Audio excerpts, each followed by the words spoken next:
মোৰ ঘৰ ইয়াতে মান্দাৰপাৰা গাঁৱত।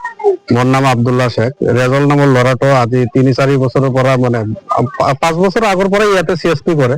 তাৰ লগত আমালোকে লেনদেন কৰো।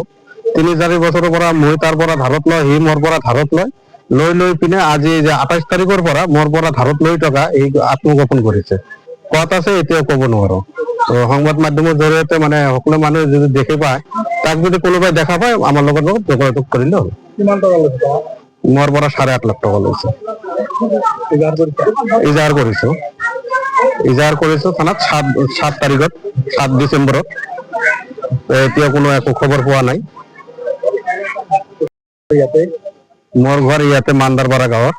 মোৰ নাম আব্দুল্লাহ শেখ। ৰেজল নামৰ ল'ৰাটো আজি 3-4 বছৰৰ পৰা মানে 5 বছৰ আগৰ পৰা ইয়াতে CSP কৰে। তাৰ লগত আমালোকে লেনদেন কৰো। 3-4 বছৰৰ পৰা মই তাৰ পৰা ধাৰত লয়, সি মোৰ পৰা ধাৰত লৈ পিনে আজি যে 28 তাৰিখৰ পৰা মোৰ পৰা ধাৰত লৈ টকা এই আত্মগোপন কৰিছে। ক'ত আছে এতিয়াও ক'ব নোৱাৰো। তো সংবাদ মাধ্যমৰ জৰিয়তে মানে সকলো মানুহে যদি দেখি পায়, তাক যদি কোনোবাই দেখা পায় আমাৰ লগত যোগাযোগ কৰিলে হ'ল। কিমান টকা লৈছে? মোৰ পৰা 8.5 লাখ টকা লৈছে।